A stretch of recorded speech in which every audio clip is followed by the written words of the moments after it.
안녕하세요 여러분, 집에 가고 싶은 선생님입니다. 오늘은 여러분에게 타자기 자막 효과를 넣는 방법에 대해서 안내해 드리도록 하겠습니다. 하는 방법은 매우 단순하지만 조금 노가다가 필요하니 잘 따라와 주시기 바랍니다. 일단 텍스트를 넣어 주도록 하겠습니다. 자막의 크기를 저는 200 정도로 잡도록 하겠습니다. 그리고 무료 폰트 중에서 그나마 타자기와 조금 비슷한 것은 고운 바탕체가 있고요. 저는 이것을 놓도록 하겠습니다.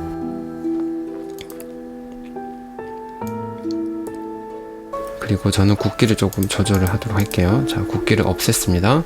그리고 타자기는 왼쪽에서 오른쪽으로 작성이 되기 때문에 수평 맞춤을 왼쪽으로 해주세요. 그리고 얘를 위치를 좀 조정을 할게요.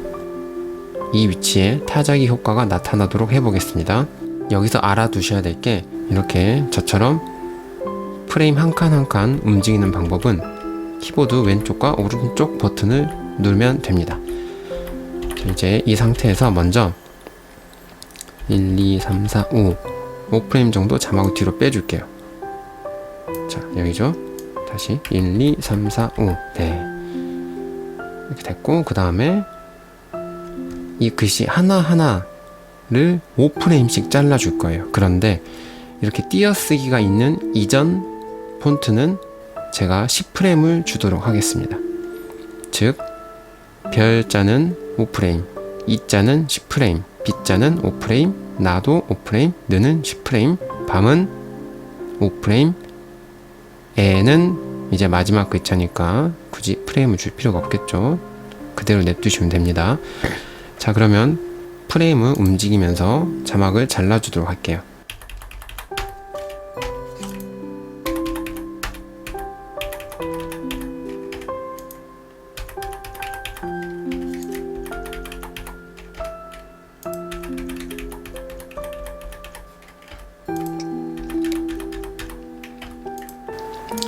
이렇게 하시고요. 자, 이제 타자기 효과는 앞에서부터 글씨가 하나씩 생기는 거죠. 그렇기 때문에 제일 처음인 별 글자를 빼고 나머지 글자는 전부 삭제를 해주도록 할게요.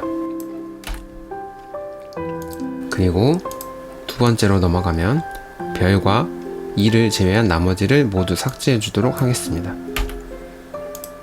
그리고 세 번째는 이제 별이 빛까지만 살려두고 나머지는 삭제를 하겠죠. 나머지도 마찬가지로 이런 식으로 하시면 됩니다.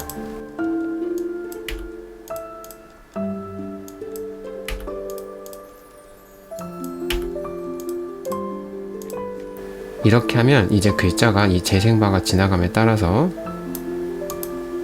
글자가 조금 하나씩 생기는 걸 볼 수 있습니다. 한번 재생을 해볼까요? 이런 식으로 해서 타자기가 쳐지는 효과를 나타내었는데요.